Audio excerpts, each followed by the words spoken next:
Steve, this is completely insane. Now, I've done Morris Minors before, but I've never done a Morris Minor like this. All right. This is what? It's a 56, right? 1956 Morris Minor. Traveler, they call it. Traveler? Yes, Okay. Traveler. So what motivated you to build such an insane machine? It's just something different, entirely different. Like I say, a good friend of mine, he started it, and I took it from him and finished it, and been riding around with it ever since. I have a lot of fun with it. It draws a lot of attention. Yeah.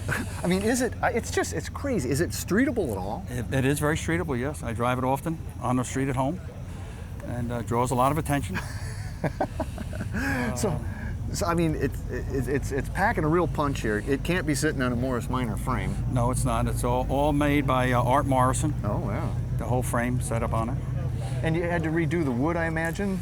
The wood was actually left on the car, and it was all heavily sanded, and then it was just a clear... kind of marine varnish type? No, it's a car clear on it. Oh, is it really? Okay. Yeah, it's a car clear. Because, you know, you really didn't modify the body all that much, did you? I mean, very little. Yeah. Yeah, the body's basically, the only thing we did is cut the hood out to put that big motor in it. Yeah, it's a little bigger than the four-banger that came with the Morris. Yeah, exactly. It was a 60 horsepower that came with it. On a 60 on a good day. Right. And this is around a 700 horse.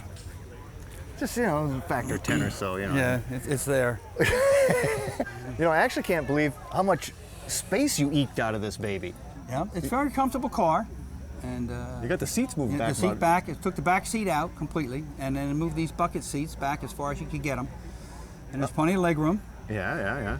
It has a tilt steering column in it. Gosh, B&M shifter. Man, you know, I mean, I don't think I've ever seen a roll cage quite like that. I mean, each driver and passenger has kind of an individualized roll cage. And it has a 5-point harness seat belt. And I think that's wise. That's a good idea, yeah, definitely. And is that actually an original Morris Minor? That's still a Morris Minor? Yes, Speedo. that is the original gauge that came with the car back in 1956. I don't think they changed them in all the years they made it. But you got the real info up at eye level there, oil pressure and temp. Yeah, everything's outside there. Oh, man. Wow. I mean, this thing looks stiff. Yeah, my wife, when she rides in it, she has trouble getting in and out of it. Yeah, but you look so cool once you're in it. It's worth all that, isn't it? Yeah, people actually stop you on the road. And I like really a subtle flame job there. Yeah, a little bit of lavender and dark purple. Right. Hidden flames. Gosh, and even, I mean, the back is fantastic. Yeah. Pro tree. Got your wheelie bars. Does that still open up? Yes, it does. Open up. Opens up. Oh, I mean, that's just gorgeous. And then what you've done is actually, you know, upholstered all of this. Yes, everything is upholstered all the way around.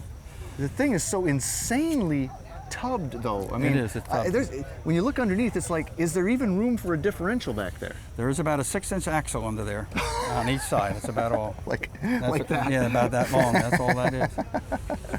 And I bet those wheelie bars come in handy. They do from time to time. If you really step on it, you need them.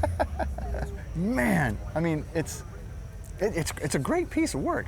But I usually say, let's go up and look at the engine. I've already sort of seen it, but let's get a closer look at it. Close this baby up back all here. Right. Nice. Well, that reveals even more, doesn't it? Man, that's a serious piece of aluminum there. Yeah, that is. It's a lot of. What are we looking at? This is a 502 Generation 6 Chevrolet motor. This is an 871 BDS Supercharger, and it has two 700 Holley carburetors on it. It's got Edelbrock aluminum heads. Jeez. And you're saying pumping about 700 horsepower? About 700 horsepower, yeah, that's about where it's at right now. Yeah. Rack and pinion up front? Yep. Man. I mean, all put in there real carefully. Oh, yeah. Well, that had to be, I mean, that is a very special chassis to get everything packed in there. Yeah, it took a lot of engineering by the guy that actually designed that front end and put that in there. Was it pretty much designed for this engine? Yes, it was all designed around this whole thing. Holy cow. I mean, aluminum double core radiator, 3 fans to keep it cool. And does she run cool? Yeah, it does. It does now. Yeah, it's got the 2 fans on the inside and 1 on the outside. Well, close it back up. This thing is totally insane. Yeah. It definitely caught my eye immediately. Something this loony, it always gets. Oh yeah, it's a little different looking. And there are no rules. There are no rules. Yeah, you just keep going as far as you want. Thanks for bringing it out, Steve. It's awesome. Oh, thank you. 56 Morris Minor.